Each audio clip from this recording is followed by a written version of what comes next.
Hey guys welcome to back my channel. देखो आज मुझे बनैबी पोटल कोरमा जहाँकि भोजी स्टाइल नॉर्मल तो आम समस्त पोटल खाइचे। ये मुझे देखो पोटल एमती काटी नहीं आलू नहीं अदा रसुण पेस्ट मुझे जीरा अदा रसुण पिज कड़े मुझे तेल नहीं पोटल को मन रखिए पोटल को आम तेल पूरा एकदम कड़क फ्राए कर ना यार टेस्ट एक्चुअली भोजी टाइप आसबन जमी आम भोजी जो पोटल कोरमा खाऊ तो से भाई मैं एक्चुअली आज बनैबी। तो तेल गरम हो जाइए तो ये मु पोटल को पूरा कड़क फ्राए करदेवी। तो ये मुझे हाल्का कलर पकाऊँ हलदी टिके लुण जोटा कि जल्दी जल्दी पोटलटा हो जाए। यही टाइप में पोटल काटी आप चाहिए भी गोल गोल काटिपारे। तो एमती कले एक्चुअली टेस्टा भल लगे तो पूरा भोजी स्टाइल एक्चुअली देखा जाए।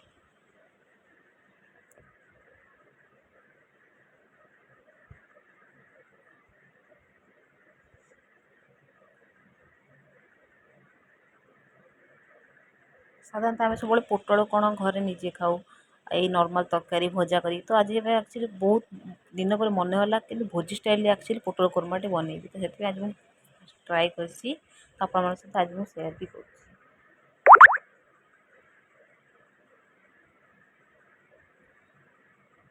गोटे पोटल अधा ही आसला से आम कौन करवा ना आलू भी पकईदे एका सांगे आलू आ पोटल दुटा एका सांगे बनईजे।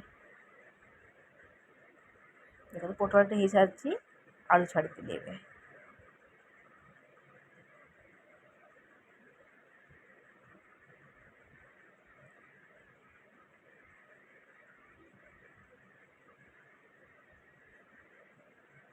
ए आउ थे चलईदबा पोटल आलू हो गोटे प्लेट भी काढ़ी नहीं अन्न एक करेनि कि सोरिष तेल यूज कर सोरिष तेल यूज कले कौन हम ना भल फ्लेवर आसो आ टेस्ट भी लगे। आपड़ जिते तेल यूज करते आप से अनुसार ने कहीं मुझे सब कम तेल खाଇବା बनाए। देखो मुझे तेल नहीं काटी हूँ गोटा गरम मसला सब पकईदेवी।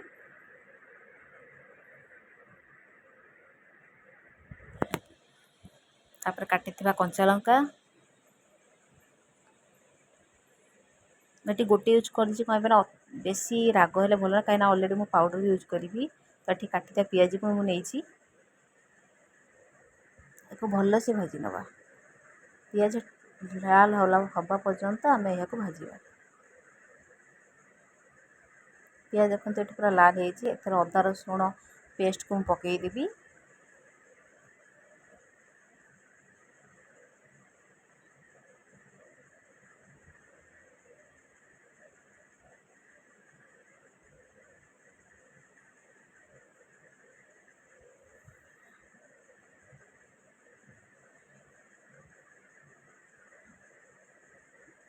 यापाई देखो मुझे नहीं हलदी लंका गुंड जीरा गुंड गरम मसला सब नहीं एका सांगे गोटे पानी पकईके बटर बनईदेवी यह नहीं ढालीदबा एमती कले कलर भी आसे और फ्लेवर भी आसे। देखो कलर केमती चेंज हो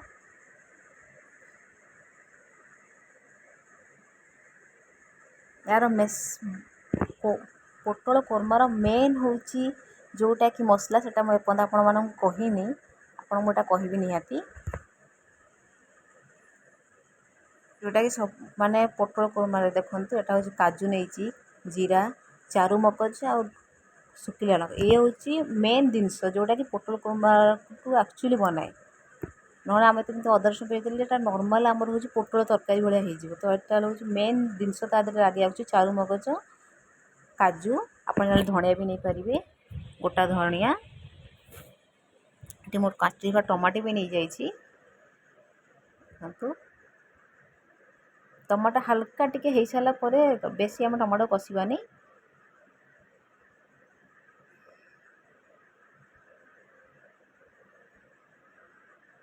टमाटो ये हो सारी पोटल आलू को छाड़ीदबा भल से कषि नवा।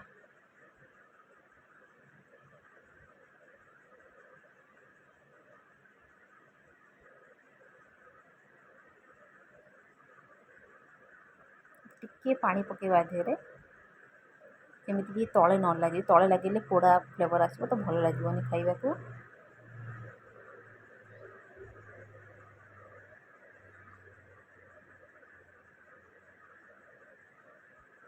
ଏବେ ହେଇଯାଇଛି, ଏହାର ପେଷ୍ଟଟାକୁ ଆମେ ଢାଳିଦେବା, ଯେଉଁଟାକି ଚାରୁ ମଗଜ, କାଜୁ, ଜିରା, ଶୁଖିଲା ଲଙ୍କା, ଏବେ ଫ୍ଲେଭର ଆସିବ। ଇଏ ହେଉଛି ଆକ୍ଚୁଆଲି ହୁଏ ପୋଟଳ କୁର୍ମା। ये देखो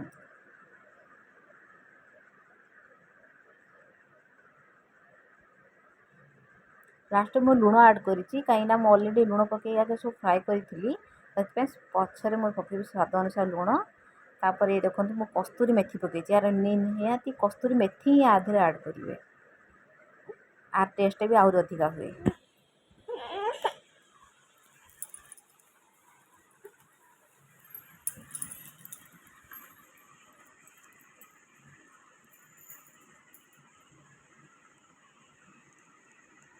जदि आपण मानक मो भिडियोटी भल लगुच तो निहाती कमेंट करूँ, लाइक करूँ, सब्सक्राइब करूँ, कहीं आपण मैंने सपोर्ट बिना तो किसी नुह।